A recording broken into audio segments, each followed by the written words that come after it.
Salut les Vatosokos, j'espère que tout le monde se porte bien. On se retrouve pour une petite vidéo. Alors je tiens à préciser, ce n'est pas un débrief. Attention, ce n'est pas un débrief comme je fais d'habitude. Pourquoi? Parce que je n'ai pas vu le match en entier. J'ai vu que des brides de match. Alors j'ai vu les 25 premières minutes de la première mi-temps avant d'aller au taf. Et après j'ai vu les dernières 20 minutes de la deuxième mi-temps. Quand j'étais au taf, j'ai réussi à mettre ça sur un ordi que j'ai au taf. Et j'ai vu le reste donc en streaming. Donc je vais faire un petit résumé de ce que j'ai vu et débattre de ce que j'ai vu. Et ce que j'ai vu, ça ne m'a pas plu du tout. Alors, premier match officiel de la saison 2021-2022 et première défaite. Ça commence très bien dans le sens négatif finalement. Hein, donc ça commence très mal. J'ai vu des joueurs qui n'étaient pas concernés. Comme par hasard, toujours les mêmes, hein, des Icardi et compagnie. Alors, moi, ce que je comprends pas, c'est les choix de Pochettino. Hein, quand j'ai vu la compo, je me suis dit, qu'est-ce que c'est encore cette compo de merde? Comment tu peux mettre des Herrera et des Kerrer, hein? Bon, à la rigueur, Kerrer, en défense, t'as pas beaucoup de choix parce que les bons, les vrais défenseurs qu'on va avoir titulaires toute l'année, comme les Sergio Ramos ou les Marquinhos, et en plus ça rime, hein, ne sont pas là encore, ne sont pas revenus. Déjà, je trouve ça déjà un petit peu débile de faire le trophée des champions quand la moitié de l'équipe n'est pas encore là, quand la moitié de l'équipe est encore en vacances, ou on fait revenir les joueurs avant, hein, ou alors on le joue plus tard, parce que le jouer avec l'équipe B, moi ça m'intéresse pas. Voilà. Bon, après c'est que le trophée des champions, c'est qu'une coupe qui est pas trop importante, mais pour moi, si on aurait gagné le match, ça aurait été bon pour le moral surtout. Voilà. Commencer bien l'année avec une bonne victoire. Là, c'est tout à fait le contraire. On n'a pas super bien négocié le virage et on s'est planté. Donc je vais revenir sur Kerrer. Donc Kerrer, on n'a pas trop le choix parce que les autres défenseurs ne sont pas encore là. Mais par contre, au milieu, comment tu peux mettre Pochettino, comment tu peux mettre Herrera au milieu titulaire? C'est un truc que je comprends pas. Comment tu peux mettre cette quiche, cette truffe de Herrera au milieu quand tu as du Wijnaldum et du Xavi Simons sur le banc? Faut que tu m'expliques, Pochettino. Moi, je commence à me poser des questions sur Pochettino. Hein. Il recommence à faire les mêmes conneries que l'année dernière. L'année dernière, il disait, vous allez me juger l'année prochaine. Alors oui, c'est vrai, c'est que le premier match, mais le mec, il n'a pas vraiment changé comment dire, j'allais dire d'attitude, non, de tactique. C'est toujours la même tactique avec Pochettino. Et encore une fois, il fait les changements trop tard. Hein, comment tu peux faire les changements à la 75e, à la 80e minute, hein, pratiquement à la fin du match? C'est pas là qu'il faut faire les changements. Hein. Et en plus, qu'est-ce que tu me fais comme changement, frère? Tu me sors Kipembe, hein, qui a été quand même assez bon dans l'ensemble, en tout cas dans le temps que j'ai vu moi, hein, et tu me fais rentrer Kurzawa. Kurzawa, frère.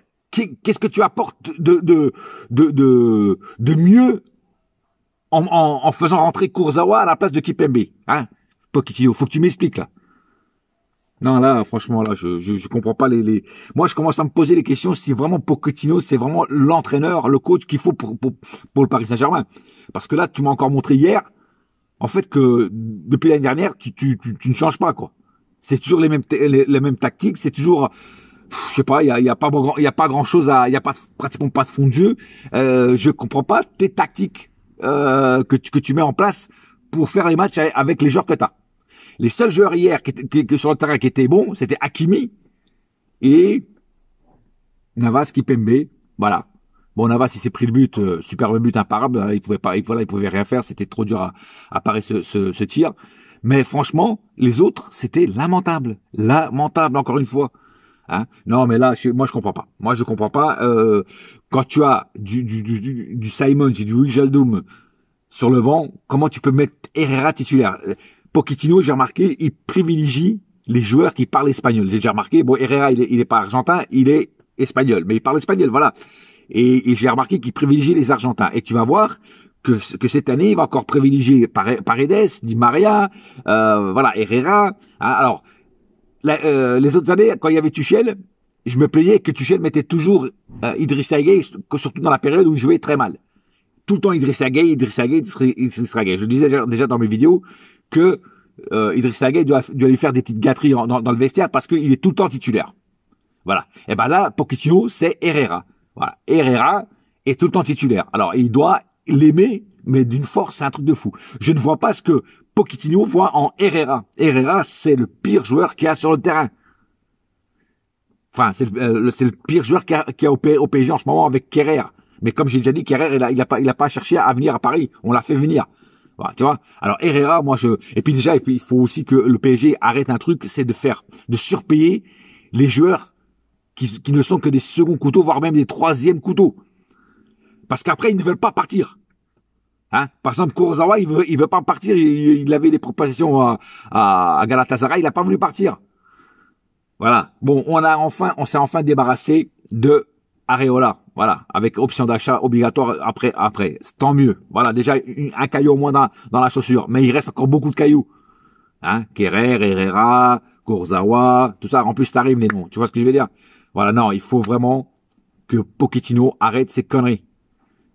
Et tu ne fais pas jouer Xavi Simons. Quel appel du pied tu lui lances?